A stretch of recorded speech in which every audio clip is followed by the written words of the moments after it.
Hey family. Hey family, this is Atiba Buchanan. Thank you for joining me today. I am here to create this video. I am so excited. This is the inaugural video of the series that I told you about a week ago, that I would be detailing, archiving, if you will, my experience with kidney failure, my experience with dialysis, for the benefit of people that may be going through this, and for the benefit of the family members that are and family members and friends of people that are going through this, so they can learn how to better support them as well as they go through this journey. Hopefully, I can help prevent somebody from ever having to go through what I've gone through. I am no doctor. I do not profess to be a doctor. I am just someone who's lived 19 years of kidney failure, at almost every level, from not from acknowledging that I have kidney failure, to not immediately needing a kidney, to getting a kidney transplant, to successfully having it work for 5 years, to seeing it fail, and then to go on dialysis, which I've been on now for 11 years, and the whole host of things that come along with those experiences. So, what I'd like to do is hopefully teach somebody, again, how I got into this situation and how I've managed it. I've been blessed. I don't look like my struggle. I've been on dialysis for 11 years, and people on the street, no one would know that if I didn't tell them. As a matter of fact, I worked at a gym for 5 years while on dialysis. I worked a full time job for the first 3 years that I was on dialysis. So again, you don't have to suffer. You can make it work. And this series of videos is hopefully going to give you some information you can use to improve the quality of your life. And that's what we're trying to do here: get better outcomes, better quality of life for people. So let's get right into what today's segment is about. Today is about how I was initially diagnosed. What were the symptoms? There were things that I overlooked. There were things that I missed, excuse me, and there were things that I ignored that I shouldn't have. And I wanted to let you know what those things are. And to do that, we got to start way back 19 years ago. We got to start from the beginning. One of the initial signs that something was wrong was that I was out of breath a lot. Um, Especially when I exerted any type of energy. So I was shortness of breath, tightness in the chest, kind of thing. It would come and go in my moments where I was resting. It wasn't so much an issue, but when I exerted myself to run or do anything like that, it became a problem. Um, and so how I discovered that was, I was at Nordstrom Rack with the family.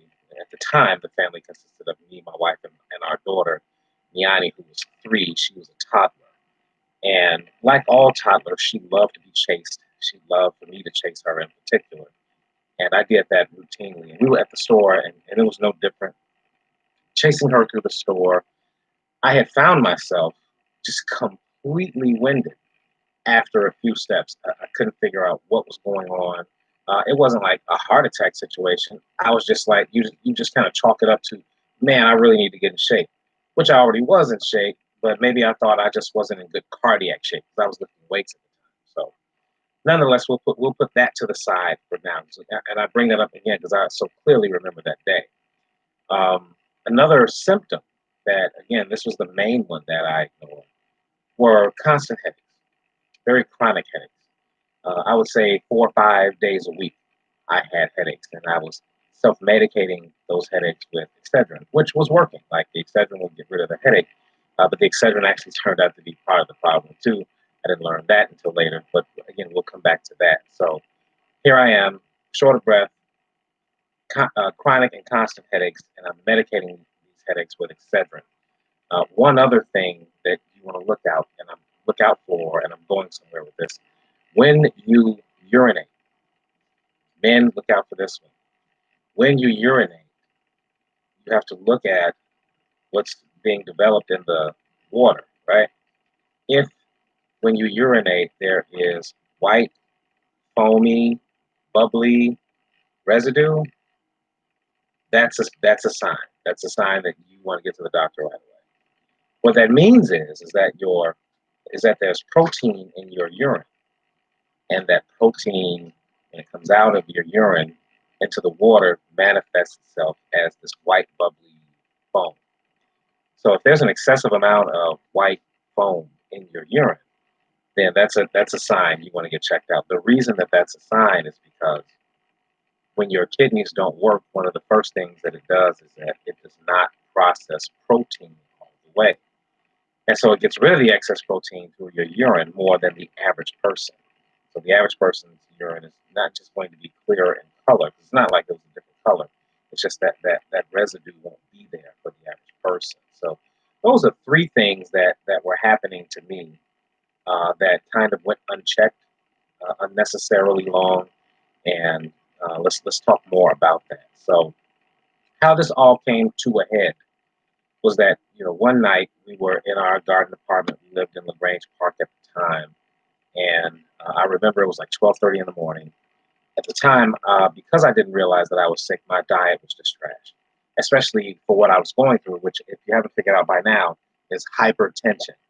So the tightness in the chest, the shortness of breath, all of that, the headaches, hypertension, high blood pressure. Didn't know I had it. So I'm sitting here eating whatever I want to eat, not paying any attention to it. I don't know anything about sodium. I don't know anything about reading labels. And so one night, where I'm hungry, and Lena and I are hungry, and I went to some Greasy Spoons that was near the house that was still open, and I got Polish and fries. And the Polish, if you anyone that eats Polish is a hot dog, here's a little tidbit for you. Hot dog, regular size hot dog, not the jumbo dog. A regular size hot dog is around 500 milligrams of sodium. A regular size Polish is around 1,000. And then, so if you're getting like a foot long Polish, or you're getting like a jumbo hot dog, then the sodium count goes up from there, right? So again, it's 1,000 milligrams of sodium in this Polish. Again, I got fries. I got salt on the fries, and we all know that salt. And if you don't know, salt itself has a high sodium content as well. So there's sodium that I'm taking in from the salt and all that, which basically triggered me and sent me into an episode. What I thought to be a heart attack wasn't, but fortunately, it wasn't a stroke either. But my goodness, it could have been. So basically, what happened was I ate the Polish. 30 minutes later, I cannot hear. I'm beginning to lose my hearing. And then, even scarier, I'm beginning to lose my sight. And I remember feeling like I was going to pass out, and I was able to mutter to my wife before I did, "You need to call 911." And she did.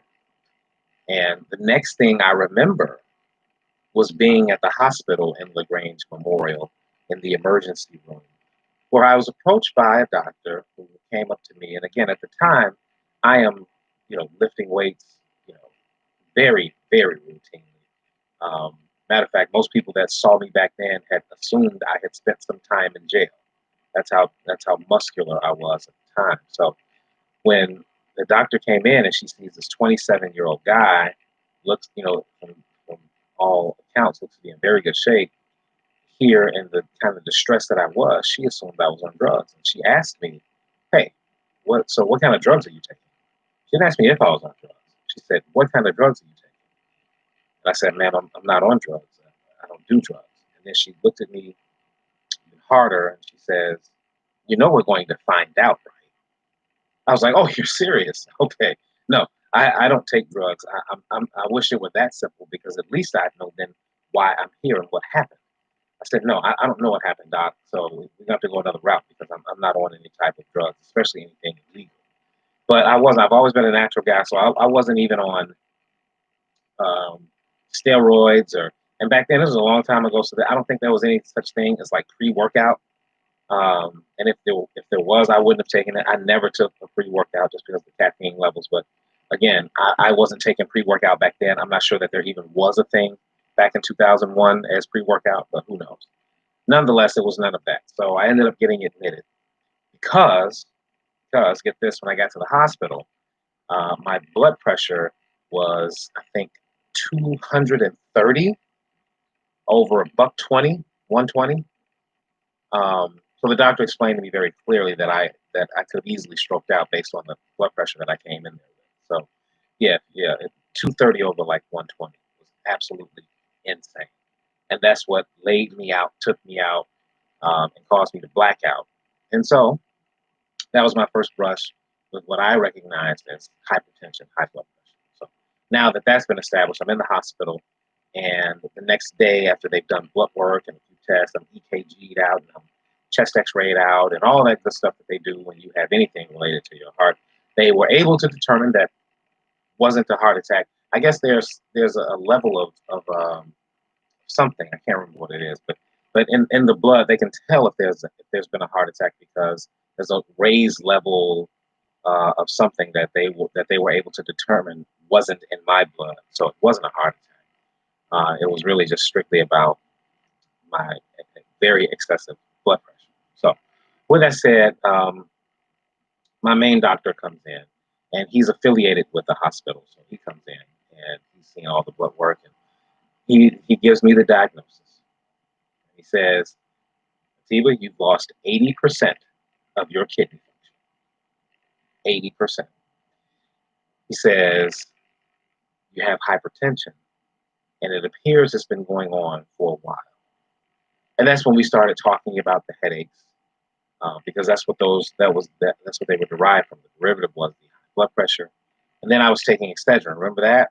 Let's talk about that. Well, Excedrin is full of caffeine, which made matters worse. So that wasn't the thing that I should have been taking. What I should have been doing was going to the doctor to get it checked out. But and also I didn't understand my family history because hypertension runs in my family. So again, but at 27, you're lifting weights, you're feeling vulnerable, you don't know. So mistake, well, my bad.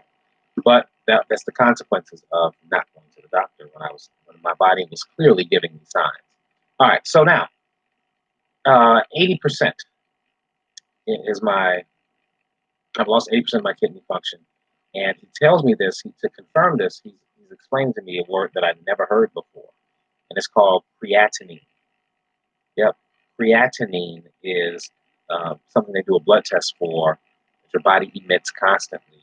That gives them a barometer as to how well your kidneys are functioning. Regular creatinine is roughly 0.084, less than 1, to about 1.5. You don't want to really be any higher than that. Once you get to 2 on a creatinine, you're pretty much in trouble. And at the time, I was at 3, which doesn't sound like a big jump, but it is. It really is. But it can go much, much further. So now that I'm on dialysis and I am in complete renal failure, my creatinine is more like 17. So anyway, if you ever go to the doctor, you have a full workup, have your creatinine checked, have it checked. It's a very simple number, and the lower, the better. So he says I got about a year and a half now to um, get a kidney. That's what he says. He says you got about a year and a half before you're going to need a transplant. And that's what I had to take in. We also talked about, you know, the urine, and that's when I learned about the protein in the urine and all those indicators. Um, that's essentially how I got here, how I got to be where I am. And again, it's signs that were ignored because understanding that prolonged chronic hypertension does severe damage to the kidneys. It's the hypertension that did it that wasn't acknowledged. So if you don't know what hypertension is, it's high blood pressure. If that's too complicated, most folks just call it pressure.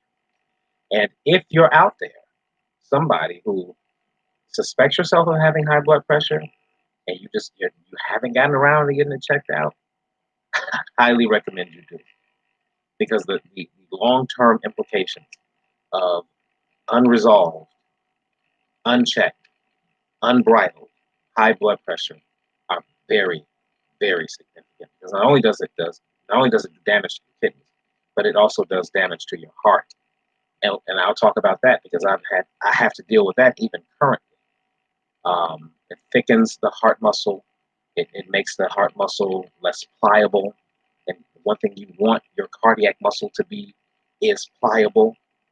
So as it gets stiffened, again, it makes it more likely for you to you just increase your chances of being able to have a stroke.